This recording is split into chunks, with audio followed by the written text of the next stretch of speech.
Hi welcome to my YouTube channel. ನೀವಿನ್ನು ನಮ್ಮ ಚಾನಲ್ಗೆ ಸಬ್ಸ್ಕ್ರೈಬ್ ಮಾಡಿಲ್ಲ ಅಂದರೆ ಈಗಲೇ ಹೋಗಿ ಸಬ್ಸ್ಕ್ರೈಬ್ ಮಾಡಿ. ಬೆಂಗಳೂರಿನ ಹೊರವಲಯದಲ್ಲಿ ಆ್ಯಂಕರ್ ಅನುಶ್ರೀ ಅವರ ಮದುವೆ ನಡೆದಿದೆ. ಅನುಶ್ರೀ ಅವರು ರೋಷನ್ ರಾಮಮೂರ್ತಿ ವರಿಸಿದ್ದಾರೆ.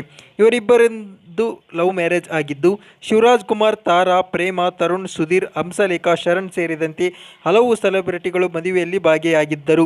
ರೋಷನ್ ಅವರು ತಾಳಿ ಕಟ್ಟುವಾಗ ಅನುಶ್ರೀ ಎಮೋಷನಲ್ ಆದರು. ಸಿಂಪಲ್ ಆಗಿ ಮದುವೆ ಆಗಬೇಕು ಎಂಬುದು ಅನುಶ್ರೀ ಅವರ ಆಸೆ ಆಗಿತ್ತು. ಅದರಂತೆಯೇ ಮದುವೆ ನೆರವೇರಿದೆ. ಬಳಿಕ ಅವರು ಮಾಧ್ಯಮಗಳ ಜೊತೆ ಮಾತನಾಡಿದ್ದಾರೆ. ಮದುವೆ ಬಹಳ ಸುಂದರವಾಗಿ ಸರಳವಾಗಿ ನಡೆದಿದೆ. ಬಹಳ ಕಡಿಮೆ ಜನರ ಎದುರು ನಮ್ಮಿಬ್ಬರ ವಿವಾಹ ಆಗಿದೆ ಎಂಬುದು ಆಸೆ ಆಗಿತ್ತು. ಇವರ ಹೆಸರು ರೋಷನ್ ರಾಮಮೂರ್ತಿ.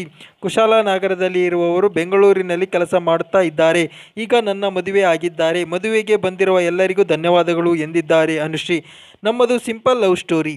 ಅದನ್ನು ಯಾರು ಹೇಳಿದರೂ ನಂಬುತ್ತಾ ಇರಲಿಲ್ಲ. ನಾವಿಬ್ಬರು ಫ್ರೆಂಡ್ಸ್ ಆದೆವು, ಕಾಫಿ ಕುಡಿದೆವು. ನನಗೆ ಅವರು ಇಷ್ಟ ಆದರು, ಅವರಿಗೆ ನಾನು ಇಷ್ಟ ಆದೆ. ಲವ್ ಆಯಿತು, ಮದುವೆ ಆದೆವು. ರೋಷನ್ ಕೂಡ ಅಪ್ಪು ಸರ್ ಬಹಳಷ್ಟು ಇಷ್ಟಪಡುತ್ತಿದ್ದರು. ಪುನೀತ್ ಪರ್ವ ಕಾರ್ಯಕ್ರಮದಲ್ಲಿ ನಾವು ಭೇಟಿ ಮಾಡಿದ್ದು ಒಂದು ಲೆಕ್ಕದಲ್ಲಿ ಅಪ್ಪು ಸರ್ ಅವರೇ ನಮ್ಮನ್ನು ಸೇರಿಸಿದ್ದಾರೆ ಎಂದು ಅನುಶ್ರೀ ಹೇಳಿದ್ದಾರೆ. 5 ವರ್ಷದಿಂದ ಅನುಶ್ರೀ ಪರಿಚಯ. ಕಳೆದ 3 ವರ್ಷದಿಂದ ಹೆಚ್ಚು ಆಪ್ತರಾದೆವು. ಶ್ರೀದೇವಿ ಭೈರಪ್ಪ ನನ್ನ ಬಾಲ್ಯದ ಸ್ನೇಹಿತ. ಅವರಿಂದಾಗಿ ನಾನು ಪರಿಚಯ ಆಯಿತು. ಅನುಶ್ರೀ ಸಿಂಪಲ್ ಹುಡುಗಿ. ನನಗೆ ಎಂದಿಗೂ ಅವರೊಬ್ಬ ಸೆಲೆಬ್ರಿಟಿ ಅಂತ ಆಸೆನೇ ಇಲ್ಲ. ಆ ಗುಣವೇ ನನಗೆ ತುಂಬ ಇಷ್ಟ ಆಯಿತು. ನಾನು ಚೆನ್ನಾಗಿ ಅಡುಗೆ ಮಾಡುತ್ತೇನೆ ಎಂದು ರೋಷನ್ ಅವರು ಹೇಳಿದ್ದಾರೆ. ನಾವಿಬ್ಬರು ಜೀವನವನ್ನು ತುಂಬ ಸರಳವಾಗಿ ನೋಡುವವರು. ಚಿಕ್ಕ ಚಿಕ್ಕ ಸಂತೋಷಗಳನ್ನು ತುಂಬ ಇಷ್ಟಪಡುತ್ತೇವೆ. ಅವರಿಗೆ ಸಹಾಯ ಮಾಡುವ ಮನೋಭಾವ ಇದೆ.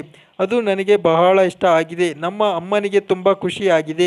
ಮದುವೆ ಮಾಡಿಸಿದ್ದು, ಅರೇಂಜ್ಮೆಂಟ್ ಮಾಡಿದ್ದು ಅಪ್ಪು ಸರ್ ಪರವಾಗಿ. ಇದನ್ನೆಲ್ಲ ಮಾಡಿದ್ದು ವರುಣ್ ಅವರಿಗೆ ನನ್ನ ಧನ್ಯವಾದಗಳು ಎಂದು ಅನುಶ್ರೀ ಅವರು ಹೇಳಿದ್ದಾರೆ.